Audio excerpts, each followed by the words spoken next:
everyone, and welcome once again to Aina, your mirror to the world. Well, we are in another beautiful country this week. It has a population of about 23 million people. It consists of 2 geographical regions divided by the South China Sea. Welcome to the exciting country of Malaysia. We are now taking the ferry to go to one of Malaysia's most popular tourist destinations, Langkawi Island. I can see that there are lots of tourists on the ferry just like us who'd like to visit Langkawi Island. We've now left Kuala Kedah and are traveling to wonderful Langkawi Island. Our journey will take about 1.5 hours. Let's see what exciting and wonderful things await us upon our arrival. The distance between Kuala Kedah and Langkawi Island is about 50 kilometers, which is a long distance when traveling by sea. Our journey on the Indian Ocean continues with all of its excitement. Langkawi Island actually consists of 99 smaller islands. Then the 99 smaller islands actually make up what is known as Langkawi Island. One main island surrounded by many other small ones. There's a lot to discover about Langkawi Island. It's been worthwhile to come to this island. Langkawi is separate from the mainland, and it's a perfect place to relax. It has beautiful hotels and resorts. For those who love the sea, there's a wide range of opportunities, as well as nice areas for those who like to walk on the beach.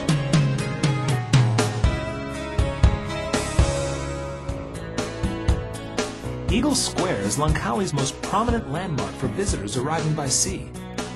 Situated near the Kuat Jetty, the main attraction of the square is the magnificent statue of the reddish-brown eagle, majestically poised for flight.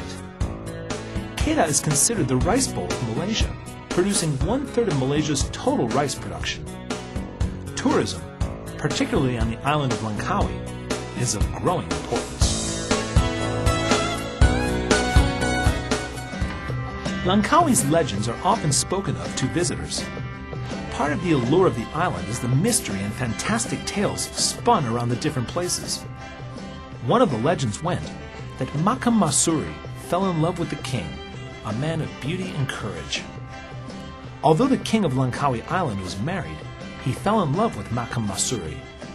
Upon hearing this, the queen got into a towering rage and started to plan revenge throughout the island. According to the gossip spread by the queen, the king had an illegitimate relationship with Masuri. Exasperated by that, the public tied the beautiful Masuri to a tree and stabbed her to death despite her pleas of innocence. She was killed in 1819 and buried right here. The story goes on to say that she bled white blood and proceeded to curse the island for 7 generations. Now back then, the people of Langkawi held on to this account of Masuri as the reason for Langkawi's lack of growth. Fact or fiction? Looking at Langkawi today, the curse was clearly broken, since the island is now a fantastic hub of activity. Still, the legend of Masuri makes for great stories.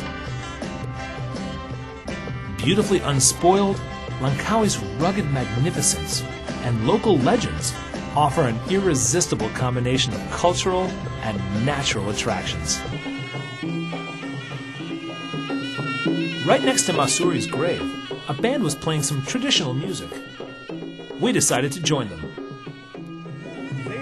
It seems that the gentlemen that are playing the music here are celebrating the anniversary of the island's curse being broken. Langkawi Island is now free from Masuri's curse, and peace has now become dominant here. We've seen many shops here selling gamat, a sea cucumber which is usually dried and powdered to make lotions or other topical ointments. Now, users believe that a solution of sea cucumbers can heal cuts, infections, or sores, and can cure ulcers. And they also claim that it has a beneficial effect on the immune system. Sea cucumbers also contain antioxidants and high vitamin E for a youthful appearance. In cosmetic products, sea cucumber extracts are blended perfectly for optimum use. It is also used to heal mouth ulcers and reduce toothaches when applied to the affected part. For all kinds of skin burns, injuries, and wounds, gamat is said to be a remedy. Gamat is really popular in Malaysia. Especially during the very cold winters, this sea cucumber is used to treat chapped skin.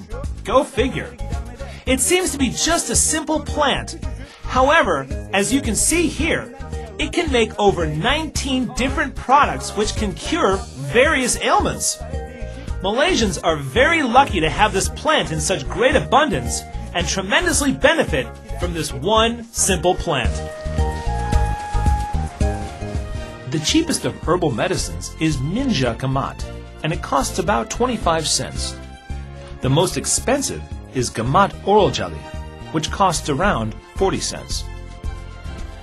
He tells us customers generally visit here to buy Minja Gamat, the most popular medicine in Langkawi Island. They buy it for its benefits. For instance, this medicine is used to treat the cracks on the skin. It can also be used as a massage oil. He goes on to tell us that people from Arab countries, as well as foreigners from around the world, show a great demand for this medicine. They are obviously very satisfied. It's been proven time and time again that it has no adverse side effects.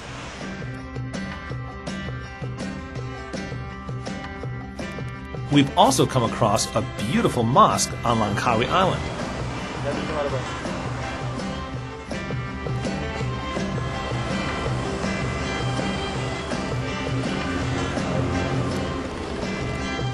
We are now going to Pulau Paya Island, one of the most beautiful islands in Malaysia. Pulau Paya is in the south of the heavily tourist-populated Langkawi Island. It's rated as having the best diving off of Malaysia's west coast. Unlike many other islands, Pulau Paya has great visibility for divers. Divers are most likely to come across sharks while they're diving. To be honest, I was quite scared when I saw them. However, I was told, and very relieved, to learn that there are different types of sharks and that these are generally harmless. It's certainly hard to get bored here. There are lots of places to explore on this culturally rich island. We continue our journey at full throttle here in Malaysia. Now, have you ever had the opportunity to feed eagles? Well, if not, this is the exact place to do it. Many tourists flock here to enjoy eagle feeding. Now, eagle feeding provides a good source of income for the local people, while it amazes tourists from different parts of the world who come here to have their chance to feed eagles.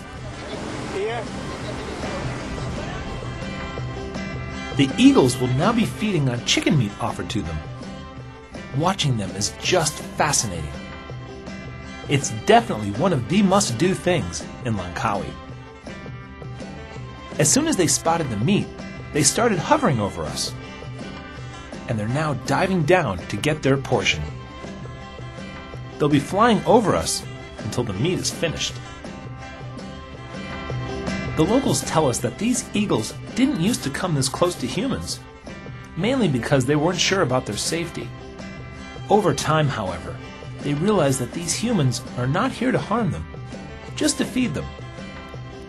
That's how this source of tourism was born. There are hundreds and hundreds of speedy boats which bring people here who would like to enjoy feeding eagles. Some people are scared by the wild eagles, while others are brave enough to get closer to them and observe their wild beauty.